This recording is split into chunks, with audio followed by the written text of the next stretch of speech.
percepatan rotasi, ada percepatan percepatan yang menuju ke pusat itu, percepatan sentripetal. Ya. Jadi saya ingin gambarkan, ini nggak usah dicatat, nanti saya akan berikan ininya materi soft copy-nya. Anda lihat ini sebuah titik yang berputar mengelilingi lingkaran. Ya. Halo. Bisa iya, mic-nya ditutup dulu ya. Terima kasih. Jadi ini ada titik yang mengelilingi lingkaran, masih cerita yang kemarin, tapi saya berusaha memperjelas. Ya. Lalu kalau kita bicara tentang titik yang mengelilingi lingkaran, kita tahu ada posisi, ada kecepatan, ada percepatan. Oke? Posisi. Sekali lagi kita lihat titik ini. Titik ini sebenarnya sedang bergerak. Kita bayangkan sedang bergerak. Dan pada saat T, titik ini punya posisi di sini.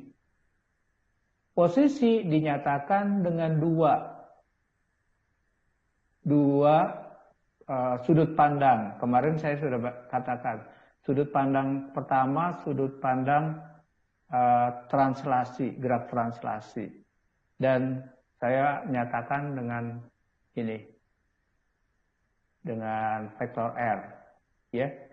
Nanti sebenarnya dikaitkan dengan ada beda delta R sini, beda posisi atau kemarin kita sebut perpindahan, ya. Lalu yang kedua, posisi ditinjau dari sudut pandang yang lain, namanya sudut pandang representasi sudut itu dengan sudut theta.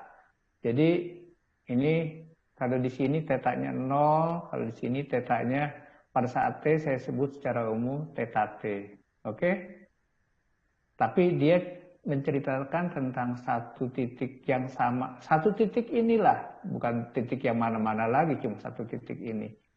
Cuma dia dinyatakan bisa dalam versi posisi R dan versi posisi sudut theta. Nah, kita tahu bahwa R dapat dirumuskan seperti ini ya. R adalah R cos theta dalam arah I. Arah I yang mana? Arah I yang ini, sumbu X. Ya, cos theta I tambah sinus theta J. Ya, sinus theta J. J mana? J yang ini. Jadi mana cosinus theta, cosinus R cosinus theta adalah ini, dari sini ke sini. Ini saya nggak tulis, nanti kalau Anda dapat catatan saya silahkan ditambahkan. Ya. Lalu dari yang sinus theta, R sinus theta adalah dari sini ke sini. Jadi ini sesungguhnya diproyeksikan ke X, diproyeksikan ke Y. Ya. Sederhana sebenarnya kalau Anda ingat bahwa semua titik dinyatakan dalam koordinat X, Y, ya akan seperti ini. Lalu bagaimana kecepatannya? Kecepatannya ya saya rumuskan seperti ini. Kecepatan adalah turunan dari posisi terhadap waktu. Ya. Ini ada catatan tambahan, sebenarnya ini tidak perlu. Saya langsung masuk sini. Turunan dari R, R-nya saya ganti dengan yang atas itu. Ya, ini saya ganti dengan ini. Oke. Lalu kalau Anda turunkan, karena R konstan, R-nya nggak berubah. Keluar sini. Lalu turunan dari cos theta. Nah, turunan dari cos theta akan muncul sin theta. Minus sin theta. Dan turunan dari theta. Theta-nya juga fungsi waktu nih. tetanya nggak konstan fungsi waktu. Turunan dari theta adalah d theta dt. Ini yang disebut sebagai kecepatan sudut. Jadi R kali omega ini ya, d theta dt kali sinus theta untuk turunan cos, dan turunan dari sin ada cos theta. Nah, saya ini tambahan untuk kalian pelajari. Ini memang lebih sulit dari apa yang sudah kalian pelajari di SMA, tapi ini satu langkah supaya kalian bisa lebih paham, lebih mudah. Lebih sulit, tapi hasilnya akan membuat kalian lebih paham. Itu maksud saya. Jadi jangan takut dengan kesulitan. Itu tantangan. Ya. Jadi ini saya nyatakan dengan R topi ini sesungguhnya maksud saya adalah vektor satuan yang searah dengan R, vektor R. Ya. Jadi saya gambarkan di sini, ini R topi di sini. Kalau Anda masih bingung, pertama terima saja dulu, saya ganti ini dengan R topi. Ya. Lalu yang kedua, yang ini nih. Yang ini kan bagian vektornya nih. Saya ganti dengan theta topi. Theta topi yang mana? Yang ini nih. Tuh. Yang searah dengan V. Jadi dia menyatakan vektor satuan arah V. R topi vektor satuan arah R. Theta topi vektor satuan arah V kecepatan. Nah, kalian bisa buktikan bahwa ya V ini tegak lurus R. Bisa dibuktikan. Bagaimana cara membuktikannya? Mudahnya Anda kalikan dengan dot. R dot V. Harus sama dengan 0. Silahkan lakukan. Nanti kalau benar dapat sama dengan 0, itu hanya mungkin R dot P sama dengan 0. R dot P kan sama dengan R dot P ya. Vektor dikalikan dengan vektor secara skalar sama dengan panjang R kali panjang P kali kosinus sudut di antara keduanya. Nah, karena panjang P, panjang R tidak 0, maka kosinusnya yang sama dengan 0. Kosinus 0 artinya sudutnya 90 derajat. Makanya ini digambarkan. R-nya ke sana, P-nya ke sana. Ini 90 derajat nih. Nah, sebenarnya ini adalah pernyataan bahwa untuk kasus gerak benda melingkar, maka V-nya selalu tegak lurus R-nya. R posisi, V kecepatan. Kecepatan selalu digambarkan tegak lurus. Kalau dia ada di sini, tegak lurus, V-nya ke sana, R-nya ke sana. Kalau dia ada di sini, ya, R-nya ke sana, V-nya ke sana. Terus tegak lurus. Di mana saja, di sini juga, di sini juga. Ini dibuktikan lewat pernyataan ini. Jadi kalian nggak usah ragu lagi, ini sudah terbukti secara matematis.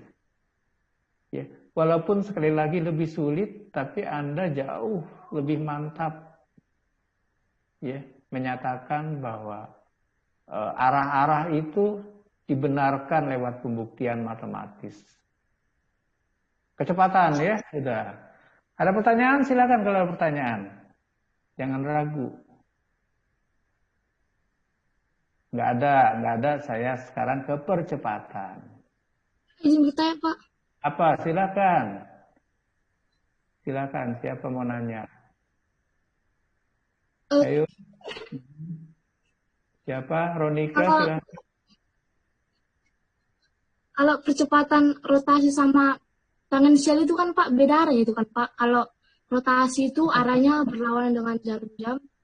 Kalau rotasi itu kan searah dengan jarum jam Pak. Jadi Mana, kenapa kecepatan rotasi. Ini kecepatannya ini. Posisinya ini, kecepatannya ini. Lalu Anda dapatkan informasinya lewat gambar ini. Posisinya adalah ini, dinyatakan dalam R. Kecepatannya dinyatakan dalam V. Kenapa saya gambar seperti ini? Karena memang kita sudah tahu kan sebagai tempat kedudukan titik dilihat dari titik acuan, yaitu posisinya. Lalu V-nya kita dapat dari sini, V-nya akan sama seperti ini. Ya, tegak lurus. Lalu Ronika, V yang mana yang Anda maksud? Silakan di ini lagi. Ada pertanyaan, V yang mana yang Anda maksud? yang itu Pak yang dekat dengan R kanan itu, yang arah ke kiri, arah panahnya itu Pak. Arah panah ke kiri ini kan? Benar? Iya. Ya inilah. Ini V yang ini digambarkan di sini. Lalu ada keraguan? Apa yang masih meragukan? Silakan. Saya Pak, kenapa gerak rotasi itu nggak searah aja dengan tangan sial arahnya ke kiri Pak? V-nya itu Pak. Kenapa Bagaimana? beda? Kenapa beda? Bagaimana? Maaf, masih kurang jelas. Bisa diulang lagi. Kan kalau ini kan Pak gerak rotasinya kan arahnya ke kiri kan Pak? Arahnya iya ke kiri, benar arahnya ke sana. Iya Pak, saling tegak lurus dengan jari-jarinya. Terus kalau untuk tangan sial kan arahnya kan berlawan arah ya Pak. Tapi tetap juga Enggak, inilah arah tangan sial. Arah tangan sial adalah arah yang dimaksud di sini. Yang ada arah tangan sial, arah radial. Arah radial ke pusat atau keluar dari pusat. Arah tangensial adalah arah arah garis singgung lintasan. Ini garis singgung lintasan nih. Tahu artinya garis singgung? Garis singgung adalah garis yang membentuk sudut 90 derajat ya terhadap posisi tempat dia berada. Posisi tempat dia berada ada di sini. Posisinya dinyatakan oleh ini. Garis singgungnya 90 derajat.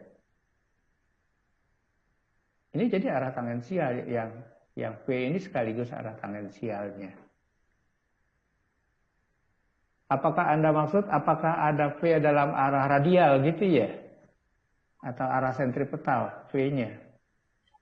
pada titik pusatnya. Bagaimana, Ronika? Apakah ada arah tangensial pada titik pusat? Arah tangensial pada titik pusat. Iya, digambarkan di sini. Enggak, tidak di sini. Kalau Anda menggambarkan kecepatan benda yang ada di sini, kecepatannya digambarkan pada benda tersebut. Ya. Kalau Anda mau pindahkan untuk kepentingan yang lain boleh. Tapi buat apa Anda pindahkan ke sini? Harus ada alasan. Mau apa pindahkan ke sini? Ya, kalau Anda mau menghitung sesuatu, ada alasan, boleh. Tapi kalau kita tidak punya alasan, tidak usah. Ya. Jadi, kecepatan benda titik ini digambarkan pada benda tersebut, pada titik tersebut, jangan digambarkan di yang lain. Kalau Anda ingin menggambarkan gaya pada benda ini, juga gayanya digambarkan di sini. Kalau mau dipindah boleh dengan alasan tertentu. Ada lagi?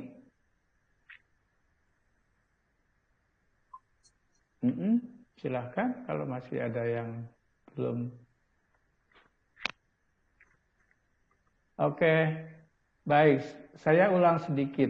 Jadi sekali lagi, ini sebenarnya penggambaran dari semua apa yang sudah kita pahami. Kita ingin menyatakan posisi titik ini sudah dengan R ini. Kita ingin menyatakan kecepatannya sudah. Pertama, kecepatan didefinisikan sebagai turunan dari posisi. Sudah. Dan hasilnya bisa saya gambarkan. Dari mana gambarnya dapat seperti ini? Gambarnya dapat seperti ini jelas. Bahwa terbukti bahwa P-nya itu tegak lurus R. Ya. Gitu. Ada lagi yang kurang jelas? Gak apa-apa kalau memang masih ada, silakan ditanyakan. Apakah ada V yang lain? Tidak. V-nya yang ada cuma ini, untuk gerak benda titik itu. Apakah V-nya ini V arah tangensial? Iya, arah tangensial. Kenapa? Karena dia tegak lurus R, sebagaimana digambarkan di sini.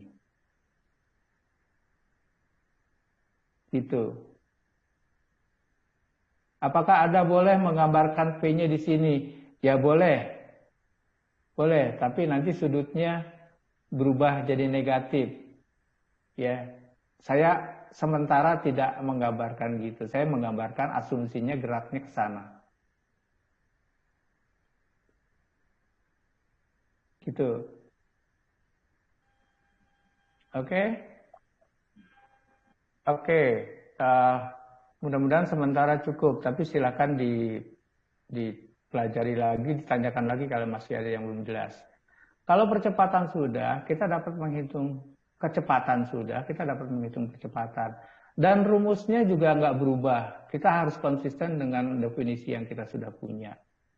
Ya, V, dV, dt. Oke. Lalu V-nya saya ganti dengan yang di atas. Anda lihat, V-nya adalah R omega theta topi. R omega theta topi. Oke. R-nya konstan, R-nya boleh pindah ke depan. Omega-nya nggak konstan. Omega-nya berubah terhadap waktu. Masih ada di belakang dt. Ini nggak konstan juga. Kenapa? Anda lihat. Kalau ini digambarkan di sini ya. Ini arahnya ke sana. Kalau dia ada di sini. Kalau dia ada di sini, arahnya ke sana. Arahnya berubah terus sama dengan perubahan arah V. Ya. Sama juga dengan R berubah terus. Ya, seiring dengan perubahan nilai, perubahan posisi atau R-nya itu. Jadi kalau dalam vektor, walaupun panjangnya sama, kalau arahnya berubah, dia tetap berubah. Ya. Beda dengan I dengan J. I dengan J nggak berubah nih. I dengan J nggak berubah. Karena itu kalau waktu saya turunkan ini terhadap T, I dengan J nggak ikut berubah. Tapi tetanya yang berubah. Iya.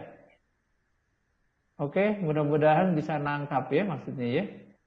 Dan kenapa saya perkenalkan ini? Yang pertama supaya mulai terbuka. Ya, saya satukan ini jadi sebuah vektor. Masih vektor satuan. Apa bukti vektor satuan? Anda cari aja panjangnya. Kalau panjangnya 1 ya vektor satuan. Ini juga vektor satuan. Cek panjangnya. Anda kan bisa cek sendiri panjangnya ya. Pasti bisa. Jangan minta tolong Pak Pardi lagi. Anda pasti bisa. Lakukan dulu. Kalau betul-betul nggak bisa, baru minta tolong yang lain. Oke. Jadi ini diturunkan terhadap T. Anda lihat. Jadi omeganya dianggap konstan, ininya turun. Ditambah ininya dianggap konstan, omeganya yang diturunkan. Oke. Lalu Ini turunan ini apa? Yang ini. Coba Anda turunkan sendiri ya. Ini diturunkan terhadap T. Anda dapat ini. Coba, nah yang ini saya pengen Anda mesti melakukannya. Ini sekali lagi tolong yang ini dibuktikan. Bahwa turunan dari ini adalah ini. Nah, kalau diperhatikan Anda lihat bahwa yang ini minus cos minus sin. Yang ini plus cos plus sin. Jadi sama besarnya, ya sama-sama vektor satuan, tapi arahnya yang berbeda, arahnya negatif. Saya dapatkan, jadi komponen percepatan ada dua komponen yang searah dengan R, yang itu ini, dan negatif menuju pusat kan, artinya kan, kalau R topi itu keluar dari pusat, ini menuju pusat. Ini yang namanya sentripetal. Ya. Dan ada komponen yang tergantung pada arah ini. Ini arah tangensial. Sebenarnya saya lupa menyebut. Arah theta ini arah tangensial. Ya. Dan ini. Jadi yang kecepatan yang berhubungan dengan, atau percepatan, maaf bukan kecepatan. Percepatan yang berhubungan dengan gerak rotasi yang digambarkan A sama dengan R kali alfa, ini cuma yang ini, cuma komponen yang ini. Komponen tangensialnya saja. Kemarin ada yang nanya ya, komponen yang sentripetalnya tidak disebut waktu itu. Nah, di sini saya munculkan dua-duanya untuk Anda menyadari bahwa komponen yang ini juga ada. Tapi komponen yang kita bahas memang yang ini. Ya, yang disebut di bab 8 itu komponen yang ini, bukan komponen yang ini. Oke? Oke, mudah-mudahan sudah jelas. Nah, ada hal kedua lagi. Kalau masih ada pertanyaan, silakan. Jadi, ini hal pertama, semoga jelas. Jadi, pertama Anda nanti perlu buktikan itu. Kedua, saya tidak cantumkan di sini. Anda buktikan bahwa ini panjangnya 1. Sehingga ini sama dengan vektor satuan. Ini juga panjangnya 1. Vektor satuan. Tolong buktikan yang ketiga bahwa turunan dari ini ya, itu adalah sama dengan ini. Ya. Buktikan, harus, jangan malas. Dan kalau Anda nggak lakukan, Anda nggak dapat apa-apa belajar hari ini. Ya. Oke, dan hasilnya adalah pengertian dari konsep percepatan sentripetal dan percepatan tangensial yang sudah sempat kita pelajari sebelumnya. Oke, sekarang saya ingin memperkenalkan Anda pada konsep notasi vektor untuk gerak rotasi. Ya. Jadi dari gambaran ke atas, gambaran di atas, saya sesungguhnya sudah bisa tuliskan. Ini versinya agak beda dengan yang ditulis di buku dan sengaja saya buat beda supaya sekali lagi ada tambahan nuansa supaya Anda bisa lebih paham. Sekali lagi lebih sulit. Saya tahu ini lebih sulit, tapi ini bagian penting dari tantangan yang Anda harus hadapi. Kalau Anda bisa memahami ini, mudah-mudahan akan jauh lebih mudah nanti. Posisi di gerak translasi sudah saya sebutkan. Posisi dinyatakan dengan R. Dan saya tuliskannya panjangnya dikalikan dengan vektor satuannya. Kan gitu ya. Lalu posisi dalam gerak rotasi, saya sekarang mau bikin dalam bentuk vektor. Nah, ini ada vektornya. Theta ini ada vektornya. Vektornya ke arah mana? Vektornya ke arah K. Bagaimana kita mendefinisikan arah K? Jadi theta ini Anda lihat theta ini, ya, sebuah vektor. Arahnya mana? Arah K ini, arah ini. Arah vektor dari gerak melingkar, ya, atau rotasi itu didefinisikan kalau saya memutar seiring dengan arah ini. Bayangkan Anda memutar skrup. Saya lebih suka pakai istilah skrup, tapi Pak Pardi lebih suka pakai istilah tangan kanan. Nah, kalau pakai tangan kanan, saya kurang terampil. Kalau pakai skrup, saya lebih mudah membayangkan. Buat yang belum pernah buka dan pasang skrup, tolong belajar buka dan pasang skrup, ya. Kalau Anda putar skrup searah berlawanan arah jarum jam, maka skrupnya akan masuk atau keluar? Keluar, Pak. Keluar. Kalau keluar ke arah K ini, ya, iya kan? Iya, Pak. Iya, terima kasih kalau sudah paham gitu. Jadi kalau saya putar ke sini, ke arah ini, maka arah K adalah arah vektor putaran itu, putaran dari theta itu. Oke, saya definisikan di sini. Ini vektornya arah K. Sekarang kecepatan V sudah kita sebut tadi di atas, turunan dari R terhadap T. Lalu omega gimana? Omega ya turunan dari ini, posisi terhadap T. Kalau Anda lakukan, ya, K-nya nggak berubah.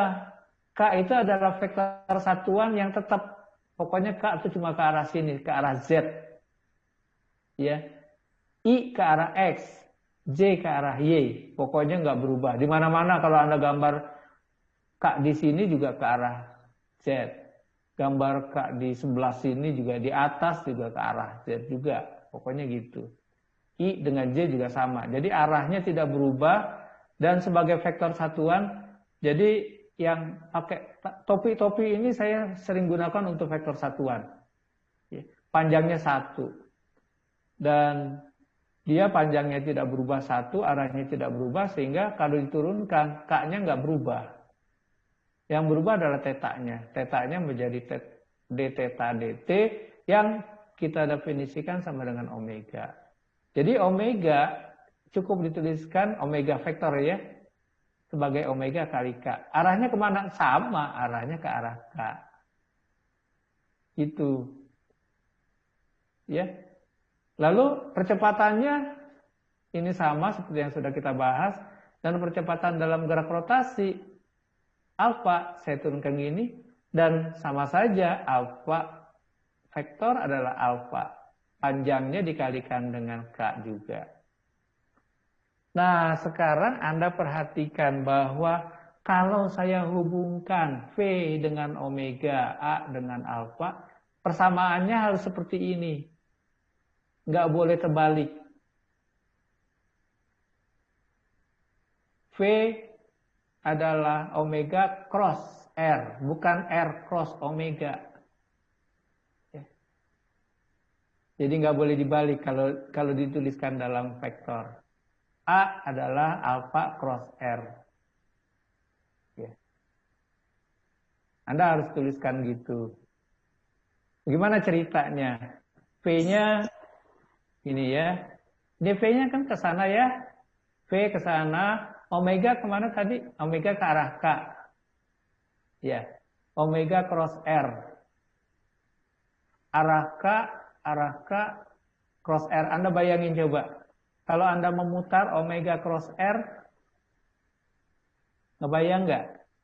Anda putar skrup dari arah omega, arah K, ke arah R topi, maka putaran skrupnya akan mengarah kemana? Ke arah V atau berlawanan dengan arah V? Berlawanan. Berlawanan. Coba lagi. Anda mutarnya dari ke arah. Kalau Anda balik, bukan omega cross R, tapi R cross omega, Anda akan punya arah yang kebalikan. Ngebayang, ya? sekali lagi Anda harus punya kemampuan ngebayangin itu. Nah, itu salah satu kesulitannya di sini. Kalau Anda punya kesulitan di situ, mungkin Anda harus pakai alat bantu. Terserah, silahkan gunakan cara yang Anda mampu lakukan. Tapi saya ingin tekankan di bagian inilah mungkin ada banyak yang kesulitan karena menggambarkan gambaran 3 dimensinya, ya. Cuma mudah-mudahan semuanya bisa dipahami juga. Jadi V-nya harus dituliskan gini dan A-nya harus dituliskan gini, ya. Oke. Nah, yang ini sekali lagi ini bentuknya beda dengan yang ada di buku. Di buku saya cuma tulis V sama dengan R omega, A R alfa tanpa vektor. Tapi kalau mau pakai vektor, Anda harus tuliskan gini. Kenapa saya sulit-sulit pakai vektor? Ya, kita belajar yang sulit untuk bisa lebih memahami. Kalau nggak pakai itu, saya mohon maaf, saya belum punya cara untuk lebih mudah menjelaskannya. Nah, dari situ saya lanjutkan. Saya definisikan momentum sudut. Definisinya adalah ini. Momentum sudut sesungguhnya didefinisikan sebagai R posisi, ya, posisi dari benda yang ingin diukur atau dinyatakan momentum sudutnya terhadap dikalikan dengan momentum linier dari benda tersebut. Dituliskan seperti ini. Dan kalau Anda lakukan, ini pakai vektor lagi. Ini ya walaupun sulit sementara diterima dulu. Nanti sambil jalan Anda berusaha memahami. Hasil terakhirnya adalah seperti ini. Jadi L ini vektor, jangan lupa dia vektor. Dan hasilnya harus berbentuk vektor juga. Jadi ini ada besaran skalarnya dikalikan besaran vektornya. Jadi L sejajar atau searah dengan omega. Kalau omega ke arah K, L-nya juga ke arah K. Sederhananya gitu. Ya. Lalu besaran ini nanti akan kita bahas sebentar lagi, itu yang kita sebut sebagai momen inersia. Ya. Nah, yang kedua yang kelima selanjutnya adalah torsi. Torsi adalah perkalian antara R dengan gaya yang bekerja pada benda tersebut. Dan kita definisikan seperti ini. Kalau Anda diuraikan sekali lagi tidak terlalu mudah, tapi cobalah belajar menghadapi kesulitan supaya Anda nanti terbiasa. Anda dapatkan ini. Ini cuma tanda vektor ya, ini saya kelebihan alisnya. Jadi alfa vektor. Jadi tau vektor itu juga searah dengan alfa. Ya, vektor kecepatan. Jadi ini vektor kecepatan sudut juga vektor, percepatan sudut juga vektor kecepatan sudut juga vektor. Ya. Dan ini lihat ada mr kuadrat juga. Lalu kalau Anda mendefinisikan kerja atau usaha, ini definisinya seperti ini, Anda masih ingat, Anda bisa mengubah seperti ini, dan ada identitas yang menghasilkan seperti ini. Ya. Dan kalau Anda pelajari nanti lebih lanjut di matematika fisika, ya, nanti Anda akan tahu bahwa perumusan-perumusan ini cukup bisa dibuktikan lewat pemahaman tentang sifat-sifat vektor. Ya, di sini sekali lagi pengenalan, dan ini upaya saya untuk pembuktian yang lebih baik. Cuma sekaligus Anda ditantang untuk sambil kenal, sambil memanfaatkan itu. Ini contoh perkalian vektor. Itu, gak usah dipencet, jawab. Halo, tolong suaranya. Oke, omega kali R, Anda lihat P adalah omega cross R. Omega dapat dinyatakan omega kali panjang satuannya ya. Dan R kali panjang satuannya. Lalu omega, R omega itu saya keluarkan, saya ingin hitung vektor satuannya saja. Dan Anda bisa hitung kayak gini. Ini contohnya. Dan kalau Anda hitung, nanti Anda akan dapatkan ini. Sama dengan yang kita sudah hitung di atas tadi. Ya. Jadi ini catatan saya. Ini catatan juga yang namanya identitas vektor. Tapi saya belum sempat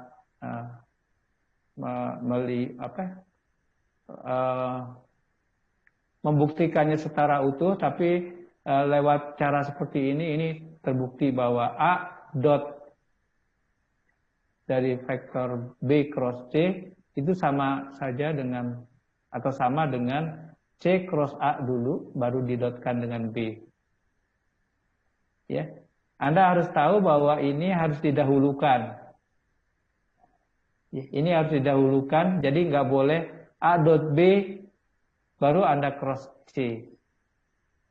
Itu salah, itu nggak boleh seperti itu. Ini juga, ini harus didahulukan dulu. Ini sengaja tidak dikurung untuk sekaligus Anda berusaha memahami. Ini harus didahulukan baru dikalikan dengan ini. Dan dari identitas inilah saya buktikan yang ini. Oke. Lalu bagaimana penataan energi kinetik? Itu juga berubah sehingga dapat dituliskan seperti ini. Ini ada mr kuadrat, ya. Ada mr kuadrat, dan khusus yang mr kuadrat saya definisikan secara terpisah sebagai momen inersia. Oke. Dan ada satu hal yang besar pengaruhnya di sini, yaitu bahwa konsepnya tidak lagi titik. Saya bisa mengembangkan konsep bendanya bukan benda titik lagi. Bukan hanya benda titik yang satu titik putar-putar gini. Ya.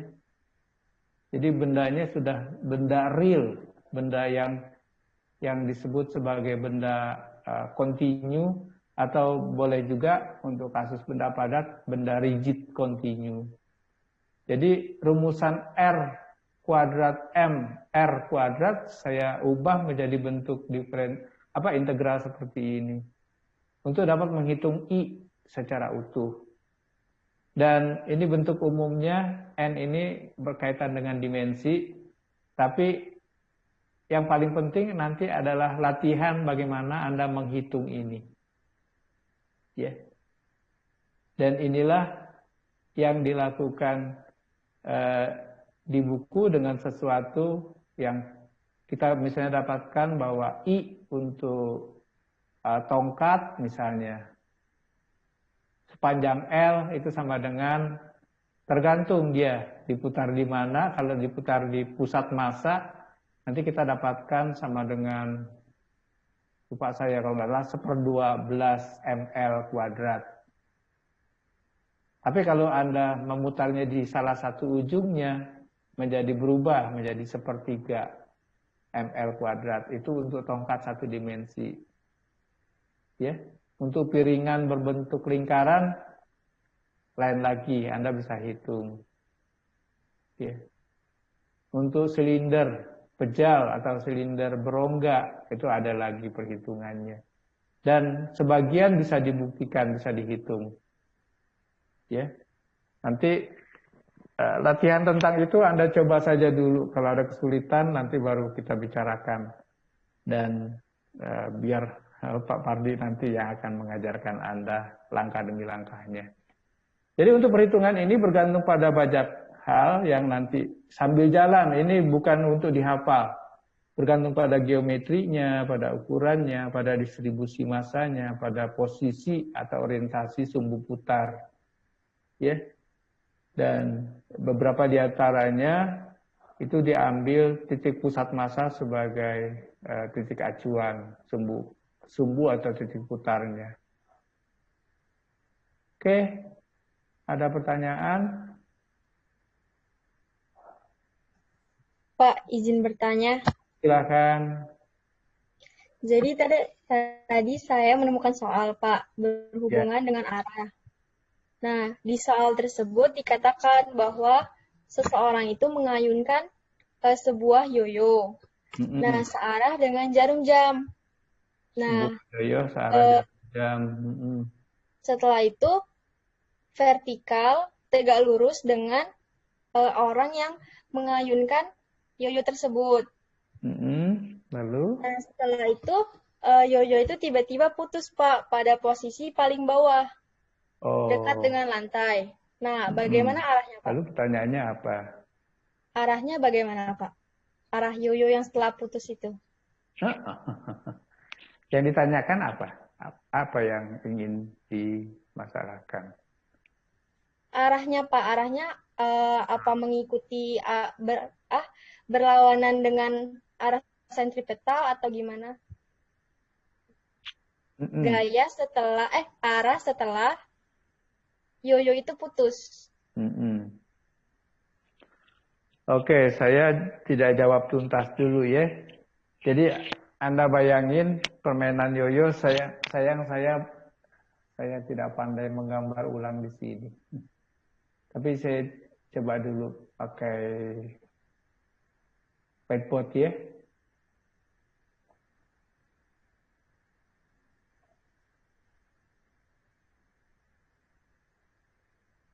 Oh. Bentar.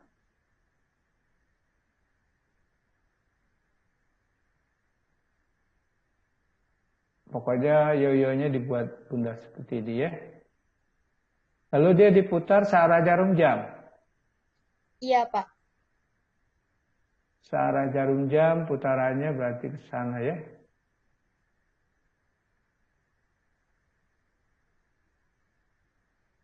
Lalu tali ya biasanya di sini ya.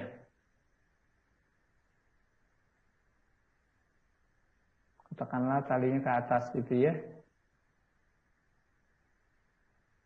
Ada tegangan talinya maksudnya. Terus talinya putus. Iya, tiba-tiba talinya putus, Pak. Putus.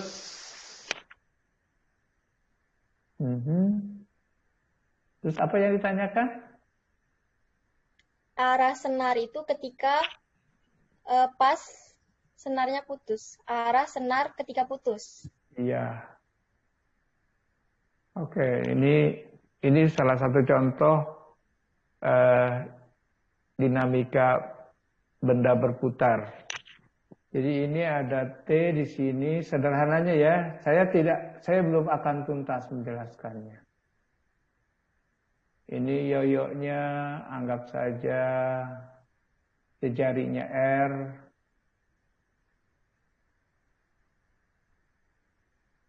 Lalu masanya M.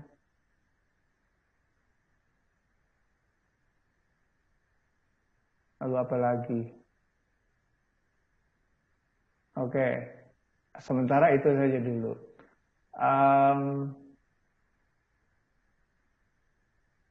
Hukum Newton 2 kita terapkan di sini. Tapi hukum Newton 2 dalam bentuk apa? Dalam bentuk rumusan gerak melingkar, gerak berputar. Jadi hukum Newton 2 kan sebenarnya gini.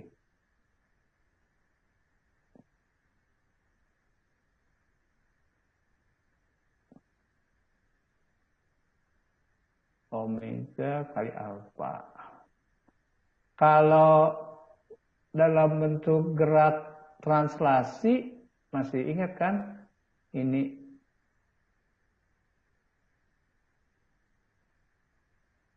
M kali A ya. Dan kalau vektornya dicantumkan harus seperti itu. Nah, kita pakai yang ini.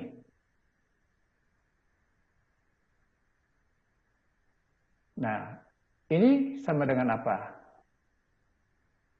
sama dengan, kalau kebetulan gayanya cuma ada T, ini sama dengan T dikalikan R. Ya. Jadi kalau mau vektornya ditulis lengkap, saya gambarkan R vektor. R vektor cross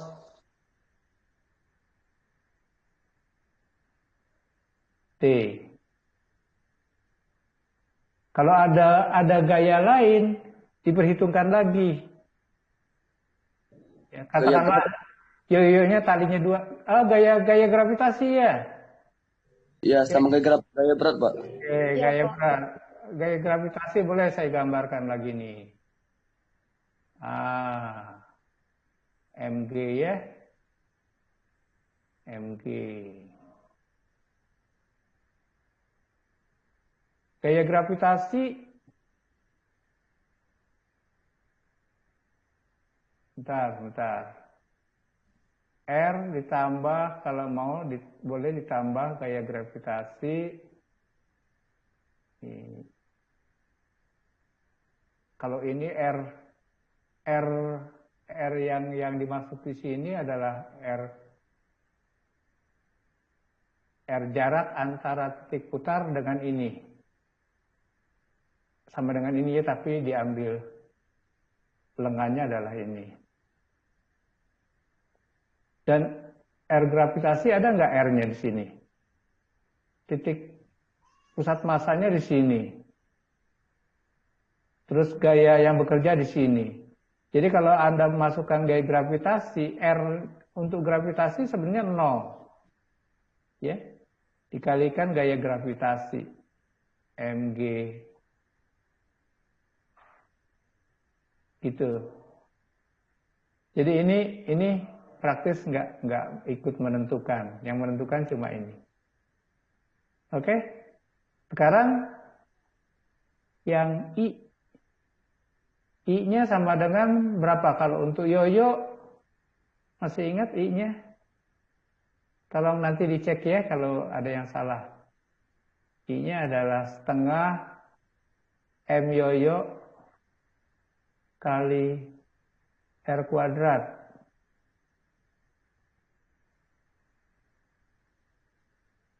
Alfanya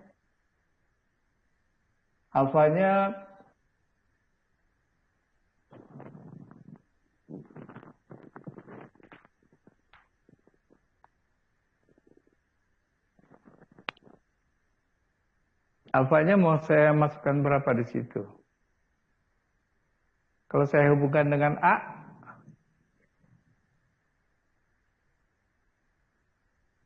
apa saya hubungkan dengan A? Perlu nggak? Mungkin nggak perlu ya. Alfa saja, nanti A-nya belakangan.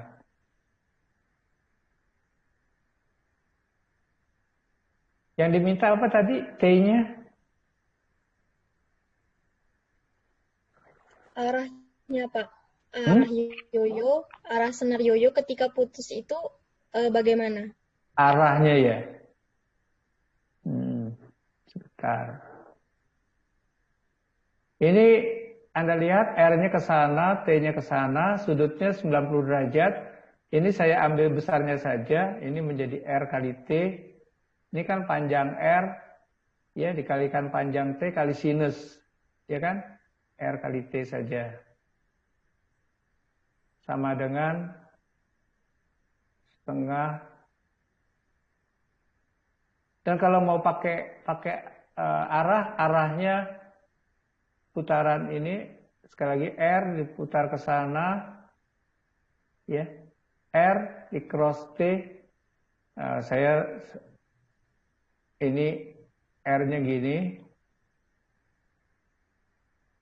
vektor satuan, cross T-nya ke sana ya, T vektor satuan,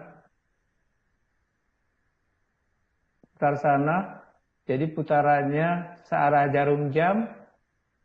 Oke, karena putarannya searah jarum jam, maka arah hasil vektornya adalah Anda putar masuk jadi ke dalam. Jadi ini negatif. Ini menghasilkan arahnya negatif K. Kalau K positif ke sini, ya, ini negatif ke sana. Ini juga arahnya, kalau Anda perhatikan, ini arahnya alfa negatif K juga. Jadi saya bisa hilangkan, nggak usah perhatikan, dan ini setengah mr kuadrat. Jadi cukup lihat itunya saja, apa namanya, besarnya saja. Lalu saya bisa hilangkan ini, lalu saya dapatkan alfanya sama dengan 2T ya, dibagi M ya, R.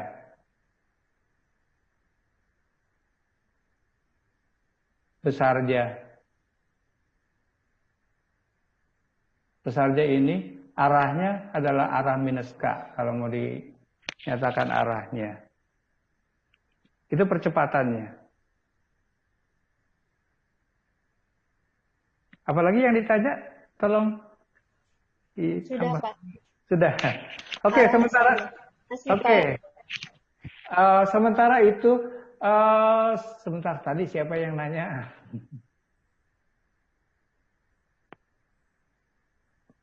Tolong bicara lagi, siapa tadi? Saya, Pak Diana Maulirahma. Diana tolong nanti beri catatan kepada saya soal nomor berapa biar saya cek lagi ya. Iya, Pak. Oke. Makasih, Pak. Sama-sama. Baik, saya lanjutkan lagi ya. Kalau ada pertanyaan lagi boleh kita coba, tapi sekali lagi saya tidak akan jawab tuntas. Boleh jadi masih ada yang salah, nanti sambil jalan saya cek dan saya akan coba jawab tuntas. Kalau nggak ada, kita masuk lagi bagian yang kedua.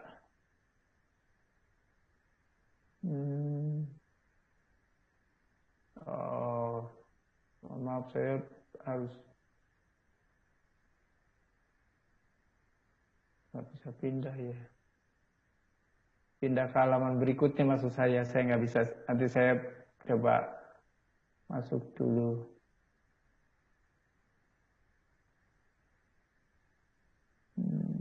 Sebentar ya. Selalu ada kesulitan.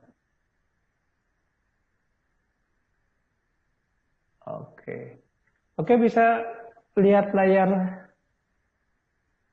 Bisa, Pak. Bisa ya, ada perubahan ya. Jadi saya lanjutkan dulu yang tadi, karena masih harus diselesaikan. Jadi setelah saya dapatkan rumusan untuk momen inersia, maka saya tuliskan momentum sudut menjadi bentuknya seperti ini. Ya, Anda lihat sama saja dengan PM kali V, tapi P-nya berubah jadi L, M-nya berubah jadi I, V-nya berubah jadi omega. Ya. Lalu untuk gaya ya, atau yang hubungan dengan gaya kita pakai torsi dituliskan seperti ini. Ini sama saja dengan F sama dengan M kali A. Dan untuk ini secara umum berlaku hukum kedua Newton. Jadi saya bisa rumuskan seperti yang barusan kita bahas untuk soal yang ditanyakan tadi, ya. Oke, tapi sekali lagi tidak dalam bentuk gaya, tapi dalam bentuk torsi, ya. Dan padanannya adalah momen inersia kali percepatan sudut. Lalu ada kasus khusus kalau nilai torsinya sama dengan 0, ya. Karena I-nya secara umum tidak 0. Kalau I-nya 0 berarti benda aja tidak berdimensi. Ya.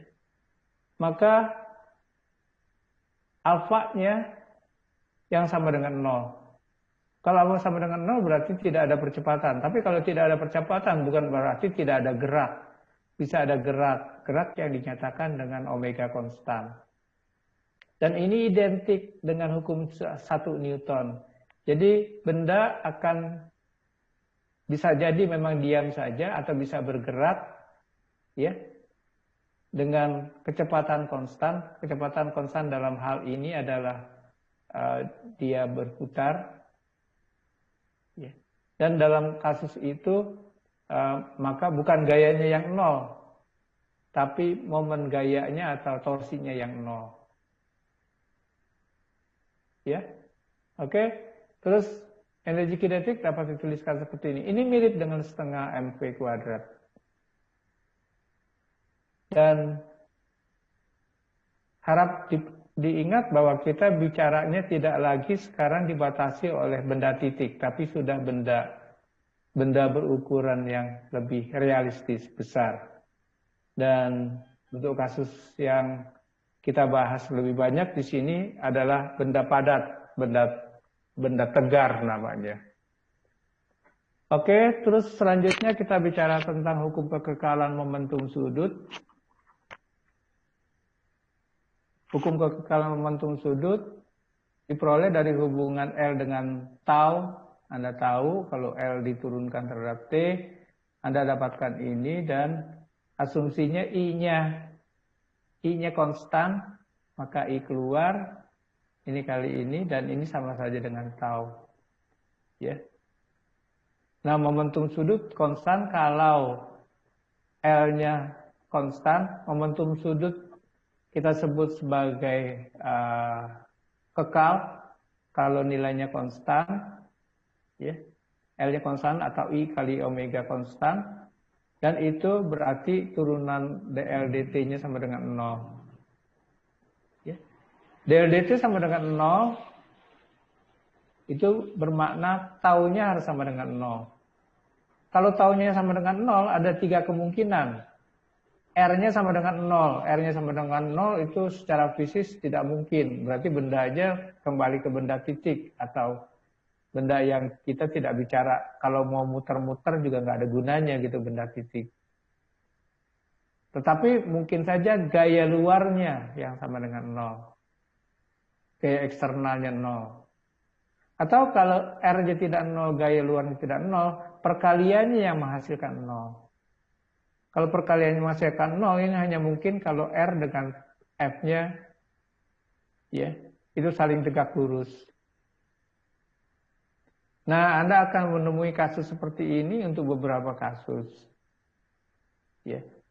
Misalnya Anda memutar benda dengan tali, itu kasus di mana ya, R dengan F-nya itu tegak lurus.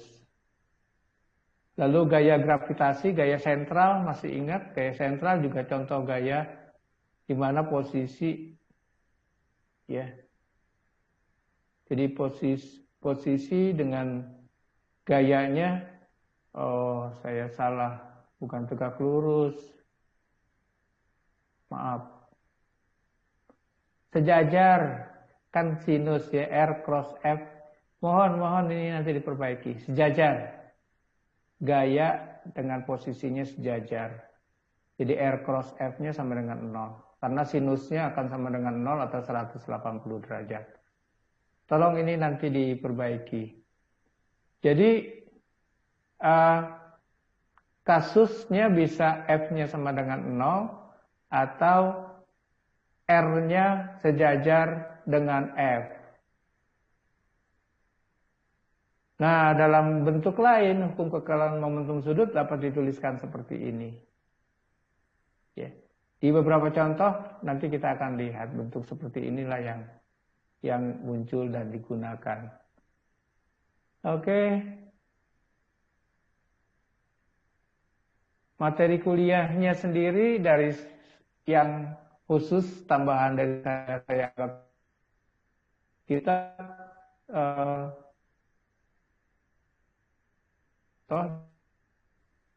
ya, tapi sekali lagi saya hanya bahas pintas lalu, Anda harus coba lagi di rumah. Dan contohnya contoh yang sudah ada jawaban, sehingga Anda tinggal ikuti dan berusaha pahami saja. Ya. Kalau ada pertanyaan silahkan.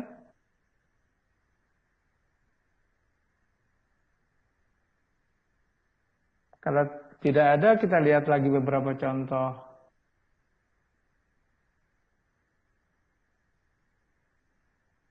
Di buku. Oke, saya mulai dari mana dulu? Kita lihat sedikit ke atas lagi dulu ya.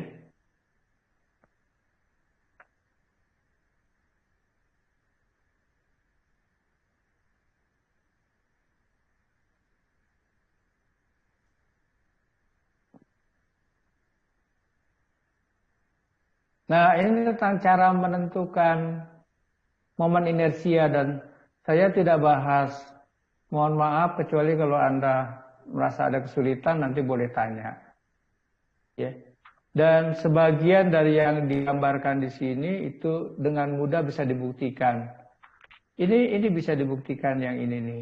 Ini yang paling mudah. Yang ini dan yang ini Anda harus bisa. Sekali lagi yang ini dengan yang ini Anda harus bisa. Buktikan sendiri ya. Kalau yang lain ada kesulitan, nanti kalau kita ada waktu dan cukup penting kita akan bahas. Tapi kalau tidak, ya nggak apa-apa lah. Nanti kita pelajari kapan ada waktu aja. Oke, terus solving problem in rotational dynamic. Jadi dinamika. Dinamika artinya kita menggunakan hukum Newton kedua dalam versi gerak melingkar. Nah ini contoh tadi agak mirip dengan yoyo. Jadi kalau Anda punya heavy pulley itu apa? Katrol ya. Katrol yang kalau Anda masih ingat waktu kita bicara tentang katrol di bagian awal di benda titik.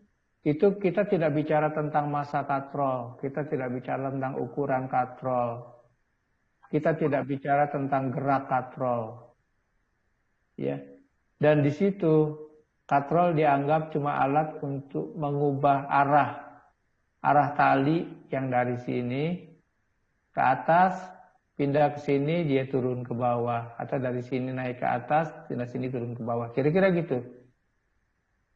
Nah, tapi katrol yang dibahas di sini, katrolnya ada ukurannya. Anda lihat R-nya jelas. Ya, Anda juga nanti tahu ini massanya berapa. Dan jangan lupa katrolnya ikut bergerak, berputar. Sehingga faktor dinamika dan sekaligus energi yang terkait dengan gerakan katrol dimasukkan di dalam perhitungan. Ya, ini cara perhitungannya dijelaskan di sini dan sekali lagi saya tidak akan mengikutinya secara rinci.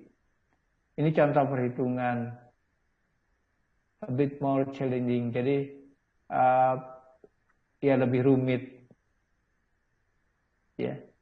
Anda lihat bahwa gaya yang bekerja satu, gaya pada tali bekerjanya di pinggir katrol, lalu gaya pada batang ini bekerjanya di tengah katrol. Jadi itu sesungguhnya butuh perhitungan. Lalu gaya pada embernya digambarkan seperti ini. Jadi apa yang sudah dilakukan seperti yang pernah dilakukan Pak Pardi juga berlaku di sini.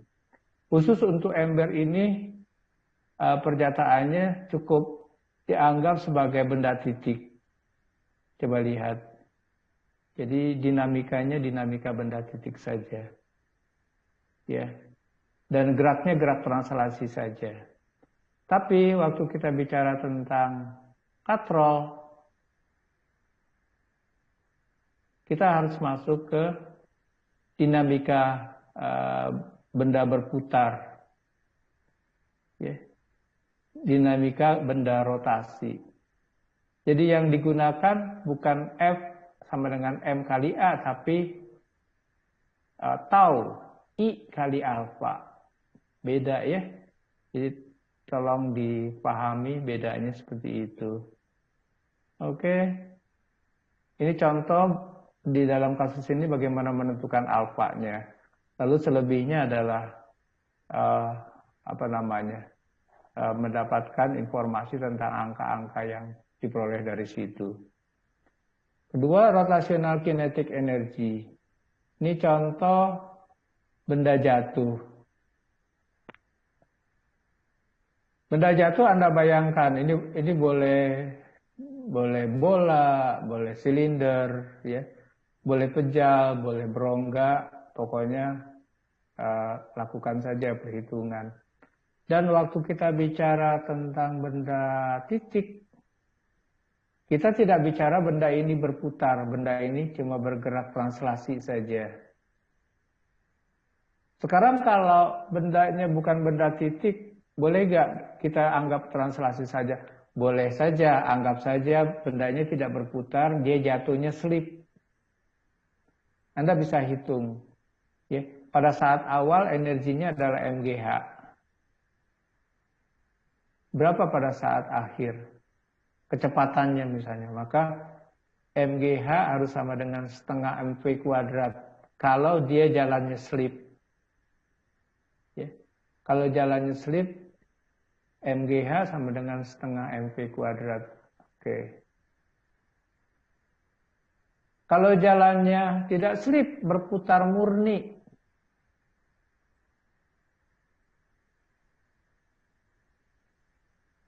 Bentar ya.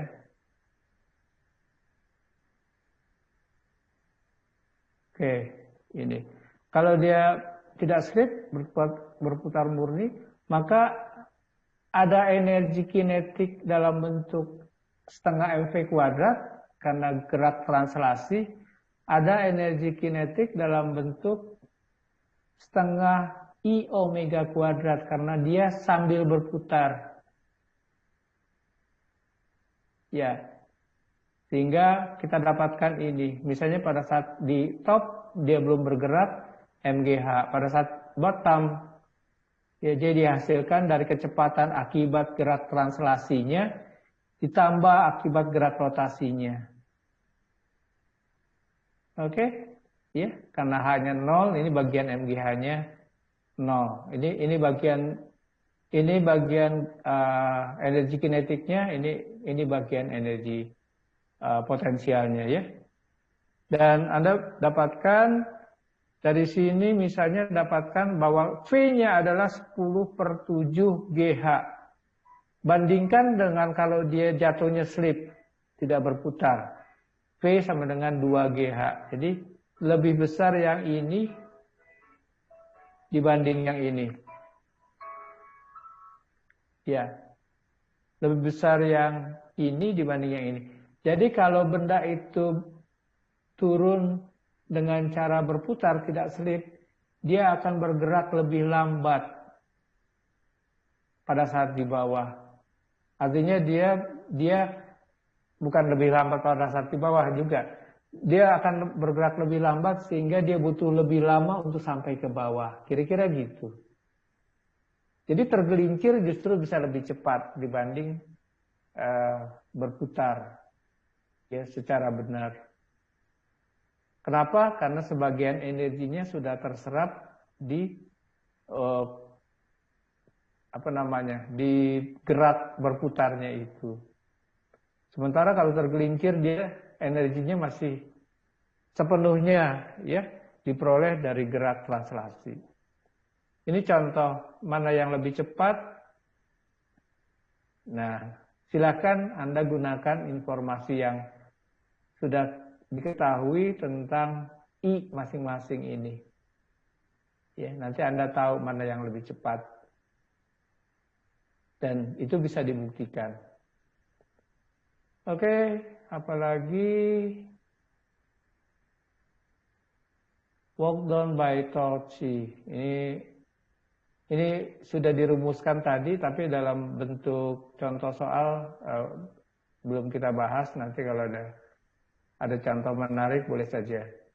Terus sekarang tentang hukum kekekalan momentum. Jadi kita tahu bahwa hukum kekekalan momentum dipenuhi kalau sigma T-nya itu sama dengan 0. Ya. Sigma T-nya sama dengan 0.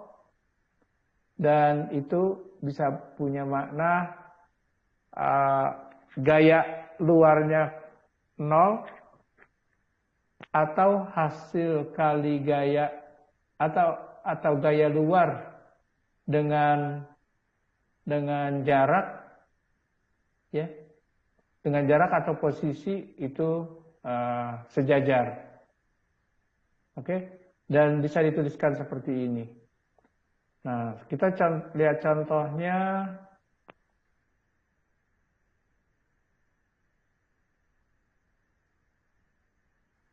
Ponari di atas S yang biasa berputar, dan kita tahu bahwa kalau dia ingin menghentikan putarannya, dia memperlebar tangannya ini, ya. Nah, Anda lihat kalau Anda memperlebar tangan ini, I-nya menjadi lebih besar, dan otomatis omeganya akan mengecil. Karena apa? Karena I kali omega itu harus konstan. Kalau Anda mau memutar lebih cepat, Anda perkecil tangan Anda sehingga I-nya small. Ya, dan putarannya menjadi lebih cepat. Kira-kira sederhananya gitu. Lalu kita kembali tadi ke pertanyaan. Lalu persyaratan yang mana yang menyebabkan hukum kekekalan momentum sudutnya berlaku? Apakah gaya luarnya sama dengan 0? Ataukah gaya luar dengan gaya luar dengan posisinya searah, sejajar? Anda perhatikan. Yang mana yang benar? Gaya luarnya 0 atau gaya I-cross 0? Agak bingung ya di sini ya. Kalau Anda perhatikan, ya, dalam kasus ini jelas harus dipenuhi sigma tau harus sama dengan 0. Dan kalau kita lihat lebih lanjut, apakah ada gaya yang bekerja?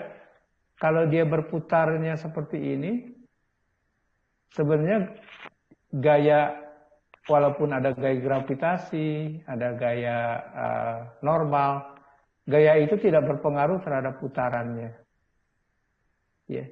Karena itu pada dasarnya gayanya tetap 0. Untuk gaya-gaya yang ada tidak berpengaruh terhadap putaran. Sehingga taunya juga 0. Kira-kira gitu jawaban untuk kasus ini. Ya. Sementara kalau untuk kasus yang ini gimana? Ini.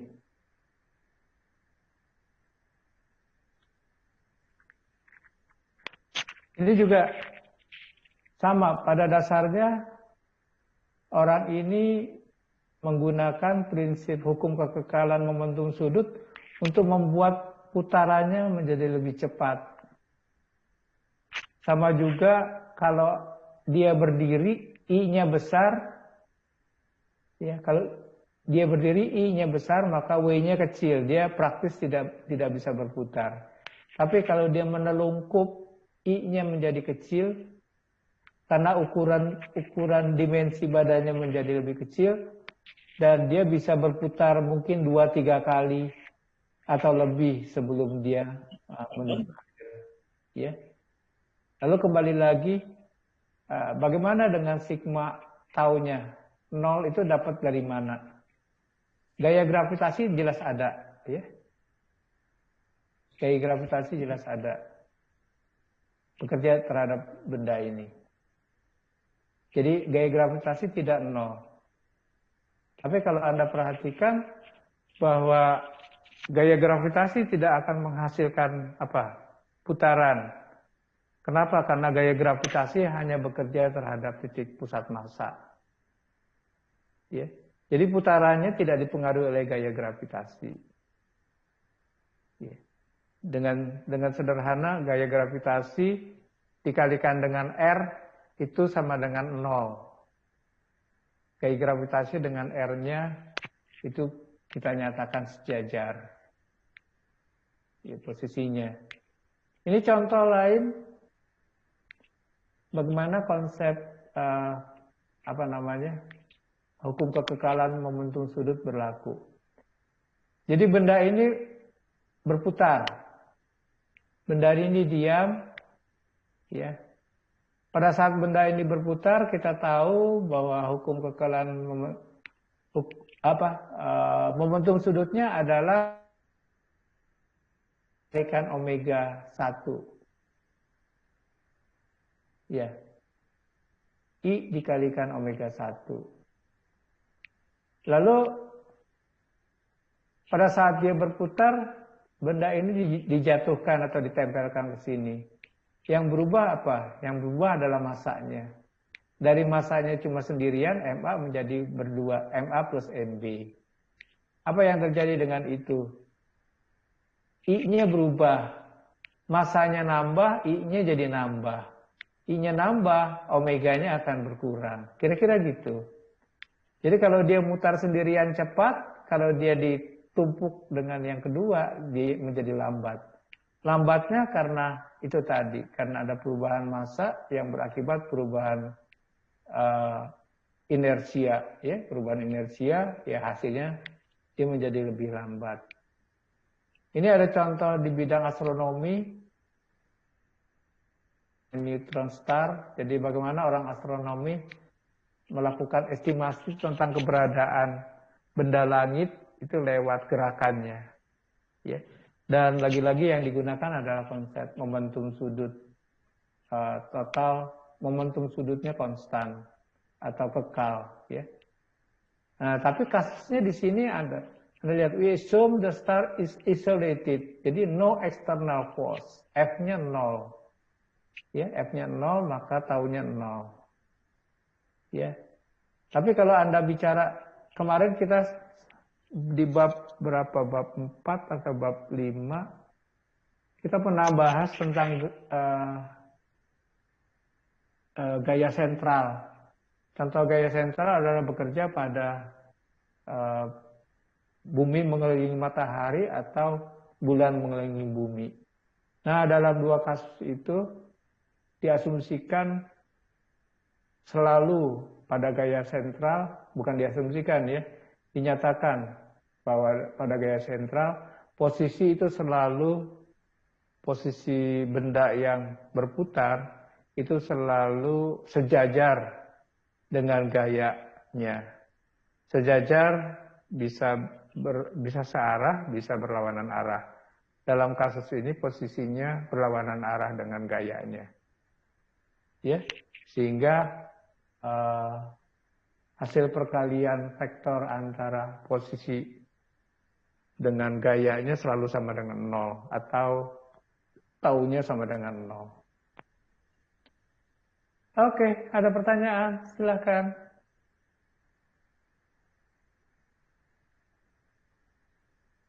Ini contoh-contoh tentang bagaimana memperhitungkan gerak berputar dalam konsep atau notasi vektor ya.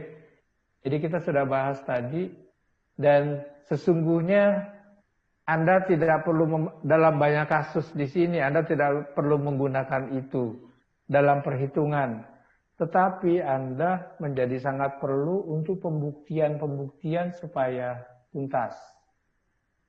Ya, tanpa pembuktian yang tuntas kita sering tetap berada dalam keraguan. Oke, jadi sekali lagi untuk dipakai dalam perhitungan boleh jadi itu tidak perlu, tetapi untuk pembuktian, untuk pemahaman itu perlu. Ini bagaimana ya gerak translasi dengan rotasi itu dilihat perbedaan dan hubungan di antara keduanya ya. Oke. Ada pertanyaan? Saya tidak akan menjawab contoh soal. Saya nggak siap bisa menjelaskannya dengan baik dalam waktu singkat. Jadi kalau ada pertanyaan, nanti kita bahas sejenak. Kita mungkin tidak tuntas dan kita akan tuntaskan setelah saya harus mengkajinya lebih tenang dulu. Ada banyak cerita di sini, tapi sekali lagi silakan dicoba yang relevan saja dulu. Ya, menarik dan banyak sekali.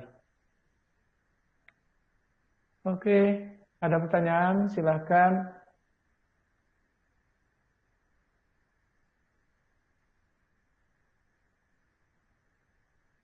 Halo, mudah-mudahan nggak ngantuk.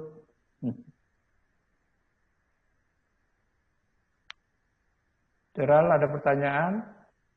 Muhammad Deral. Sahat, ada pertanyaan?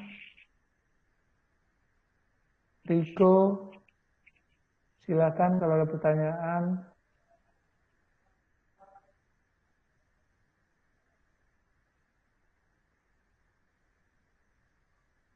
Nggak ada.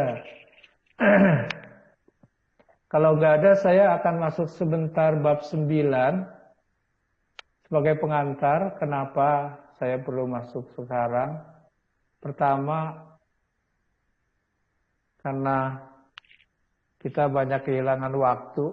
Nggak tahu apakah karena memang kuliah untuk angkatan 2020 memang terlambat. Yang kedua, ya memang kalau menurut kalender akademik sih akhir bulan ini sudah selesai. Kalau benar-benar akhir bulan ini sudah selesai, jangan-jangan paling-paling cuma satu bab lagi yang kita bahas, gitu ya. Jadi saya berikan pengantar supaya Anda punya gambaran utuh sebelum kita membahasnya, dan kita mungkin nanti sedikit saja waktu yang kita gunakan untuk membahasnya lebih dalam lagi.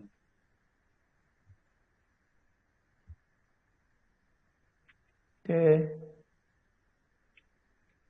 Di bab 9 kita akan bicara tentang apa? Saya ingin kasih pengantarnya saja. Ini kalau Anda melihat gambar ini, apa yang ada di dalam pikiran Anda?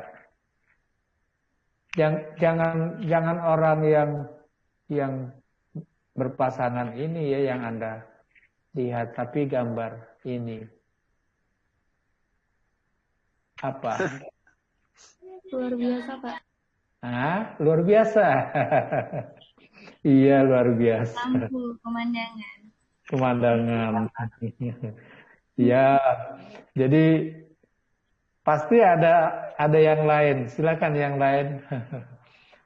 Mirip Ampera, Pak. Mirip Ampera. Iya ya, di Ampera juga banyak orang duduk-duduk ya, lihat pemandangan ya. Lalu apalagi yang terbayang?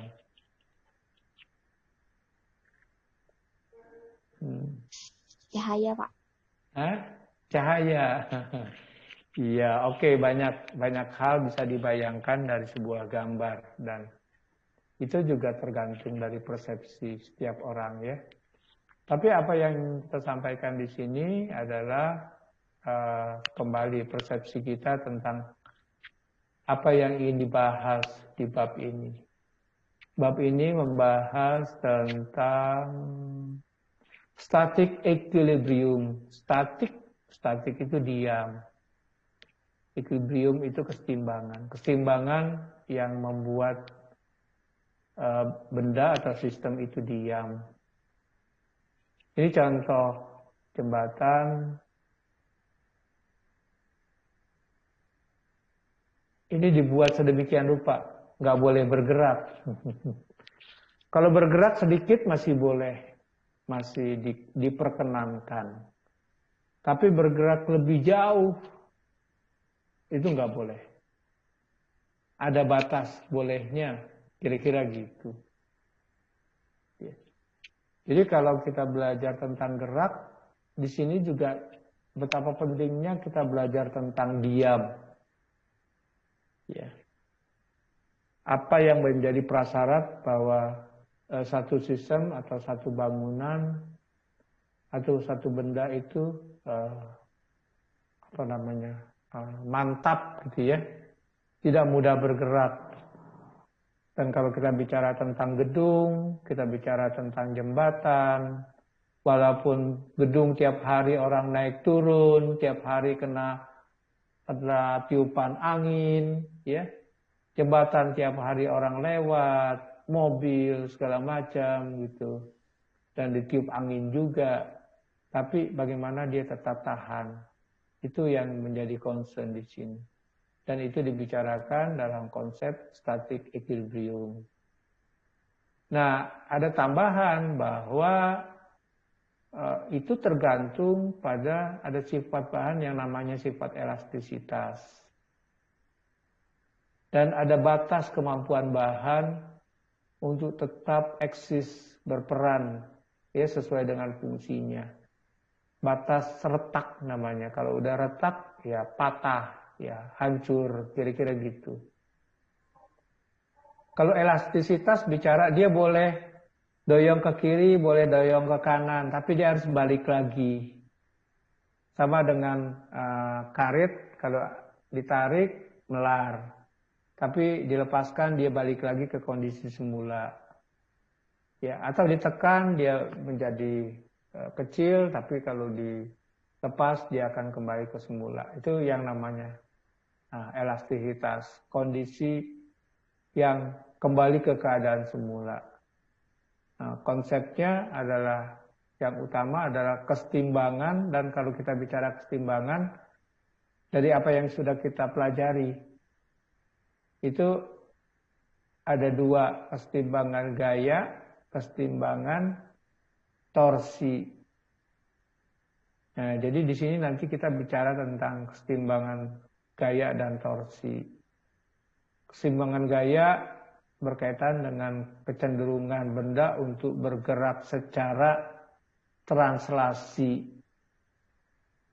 Ya, gaya berhubungan dengan gerak translasi. Keseimbangan torsi berhubungan dengan kecenderungan benda untuk bergerak secara rotasi. Gitu. Oke.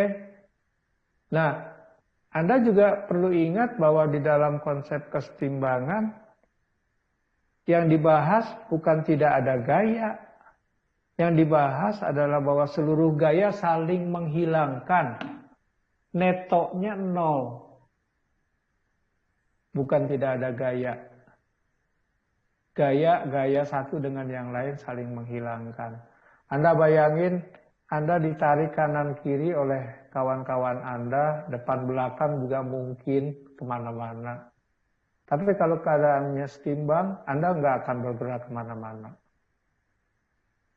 Ya, itu konsep kesetimbangan statiknya seperti itu. Tapi apakah beda dengan Anda tidak ditarik kemana-mana, Anda tidak mengalami gaya apa-apa? Ya jelas beda. Ya, walaupun secara fisis, kalau bicara kesetimbangan sama saja, asal seluruh gaya nol, ya Anda tetap setimbang. Tapi secara manusiawi atau secara bukan secara mekanik, secara fisis bukan hanya secara mekanis, ya. Sistem yang mengalami perlakuan gaya jelas dia akan memberikan respon, dan responnya akan bergantung pada kemampuan benda itu.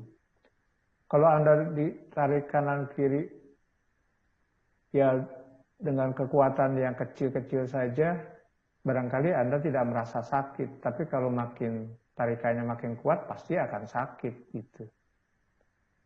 Ya, itu sederhananya seperti itu. Nah, benda juga gitu, ditarik atau ditengan kanan kiri dengan kekuatan yang sama, kalau bendanya kuat, ya kuat, nggak ada masalah. Tapi kalau bendanya mudah hancur, ya dia bisa patah, bisa hancur. Karena itu bicaranya di sini bukan hanya static equilibrium, tapi tentang batas elastisitas dan tentang kemungkinan terjadi retakan atau kehancuran itu. Ini contoh konsep kesetimbangan gaya dan torsi dikembangkan. Saya sambil jalan saja.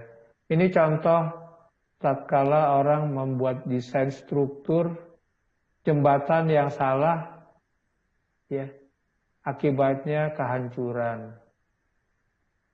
Dan karena itu sangat penting kita melakukan perhitungan, analisis perhitungan kesetimbangan ini, ya. Terus ini contoh timbang. Ini juga contoh kesetimbangan. Anda bayangin buat Anda yang suka menggunakan wire band, ya. Itu juga kita bicara tentang kesetimbangan di situ. Jadi nggak main-main itu tuh. Ada perhitungannya seharusnya.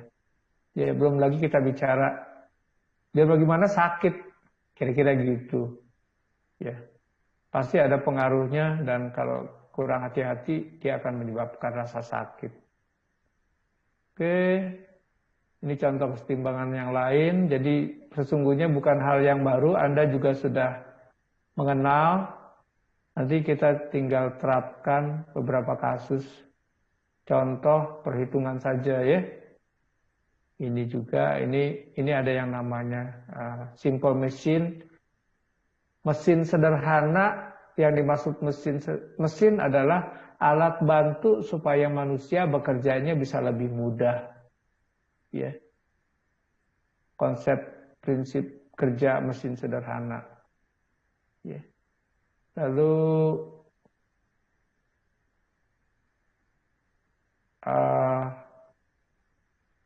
ada banyak yang lainnya, tetapi yang menjadi concern kita di sini nanti adalah bagaimana memahami penggunaan konsep-konsep kesetimbangan, ya, dikaitkan dengan pemahaman kita tentang gaya-gaya yang bekerja. Dan karena kita sudah bicara tentang kemungkinan, dan kita tidak lagi bicara tentang benda titik, tapi sudah benda pejal yang berukuran normal, maka kita harus gabungkan antara konsep gerak translasi dan rotasi sekaligus. Jadi ini bagian dari penerapan bab 8. Lalu ditambah dengan pemahaman tentang bahan, ya, kekuatan bahan. Biasa kalau Anda belajar nanti di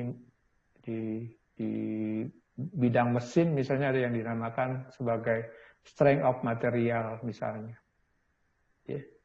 Stability and balance, jadi tentang bagaimana benda-benda itu, kalau yang ini misalnya, ini disebut sebagai kesetimbangan tidak stabil, karena miring sedikit dia jatuh.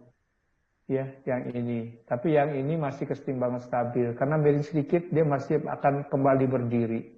Kalau ini sudah lewat batas ketidakstabilan, Anda lihat, tinggal lihat CG-nya saja. Kalau CG-nya ada di kiri, dia masih akan kembali berdiri. Tapi kalau CG-nya ada di kanan, CD center of gravity. Ya, dia pasti jatuh. Ya. Menentukan CG adalah sesuatu yang amat penting. Ya. Di benda-benda yang bergerak seperti perahu misalnya, itu sangat penting sekali agar kesetimbangan selalu terjaga. Ini contoh, ya, bagaimana CG-nya berbeda kalau orang mengangkat badan sebelah kiri, CG-nya akan cenderung berada di kiri. Tapi kalau orang menggunakan ransel, CG-nya akan ada relatif di tengah, sehingga dia relatif berada dalam kondisi kesetimbangan yang stabil. Kira-kira gitu. Ya. Jadi banyak hal yang lainnya. Ini kalau Anda bicara tentang fisika kesehatan atau olahraga, itu juga menentukan. Jadi tinggal nanti minatnya kemana untuk mengembangkan diri, Anda bisa mulai dari sini dengan serius. Oke, ini tentang batas kekuatan bahan, ini ada kajian tentang batas itu, lalu penerapannya kalau Anda mau membangun rumah, membangun gedung-gedung dan jembatan seperti gambar awal tadi, Anda butuh informasi tentang ini. Kalau enggak, gawat. Ya. Jadi ini sangat banyak berperan dalam bidang teknik. Ya. Anda tahu sekarang bangunan-bangunan besar banyak sekali dibuat ya, dan itu katakanlah bangunan seperti ini, dan itu menyangkut keselamatan orang banyak yang nggak main-main. Dan inilah contoh salah satu ilmu dasarnya yang harus dikuasai. Oke, saya anggap pengantarnya cukup sekian, dan mungkin kita akan mengulang sebentar saja sebelum masuk ke bab berikutnya. Tapi secara utuh, kalau nanti Anda diminta untuk bisa mengerjakan bab 9, siap-siap, jangan minta diajarkan lagi terlalu banyak. Ya. Berarti kalau kita mau lebih cepat untuk sisa terakhir pertemuan kita, mudah-mudahan kita bisa dapat hasil relatif lebih memadai dibanding kalau kita lambat terus. Baik, terima kasih banyak. Kalau masih ada pertanyaan, boleh. Kalau tidak, saya akan pamit. Pak, izin bertanya. Silahkan. Siapa ini?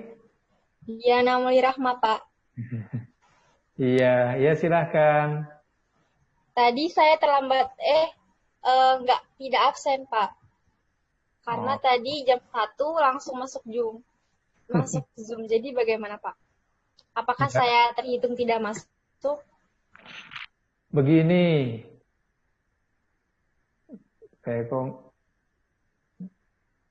siapa tadi namanya? Masih susah ini. Diana, Pak. Diana yang paling banyak bertanya. Saya mudah-mudahan akan lebih mudah ingat walaupun ini. Begini, yang pertama kalau tentang urusan absensi, urusan e-learning Unsri, saya mohon maaf nggak bisa jawab, Diana. Tapi saya ingin sampaikan kalau Anda punya keluhan itu atau punya pertanyaan itu, jangan lupa ungkapkan di grup saja. Ungkapkan di grup, dan semua yang punya permasalahan boleh mengungkapkan di situ. Nanti minimal Pak Pardi tahu. Kenapa Pak Pardi tahu? Karena Pak Pardi yang lebih paham dibanding saya untuk urusan itu. Ya, Diana ya. Jadi, baik, Pak. Terima kasih, Pak. Sederhananya kamu nggak usah khawatir. Yang penting kamu ungkapkan saja dan minta tolong kepada bapak-bapak, mungkin selain dari saya, yang bisa menolong supaya kamu tidak dapat masalah. Itu bukan tanggung jawab kamu kok sebenarnya. Memang kamu cuma berusaha ngikutin aturan, cuma ya tetap masih banyak kelemahan. Nah, yang menurut saya penting kamu belajar supaya kamu jadi pandai. Itu yang penting buat saya. Ya, Diana ya. Oke, ada lagi yang lain? Silahkan. Halo, silahkan. Kalau masih ada. Nggak ada. Kalau nggak ada, saya pamit. Terima kasih banyak untuk hari ini. Sehat selalu. Tetap semangat belajar. Dan ya, ketemu lagi ya, insya Allah ya. Pekan depan ya. Yuk, selamat sore. Terima kasih, Pak. Sama-sama. Baik, Pak. Terima kasih. Pak. Sama-sama. Pak, sehat Selalu, selalu. Pak. Saya pamit. Selalu. Pak Ali, terima kasih, Pak. Terima kasih, Bapak. Yuk. Terima Ya, kasih, Pak. ya. Terima kasih, Pak. Terima kasih. Saya pamit. Assalamualaikum. Waalaikumsalam. Warahmatullahi wabarakatuh. Terima kasih, Niko. Terima kasih, Pak. Disita Ridam.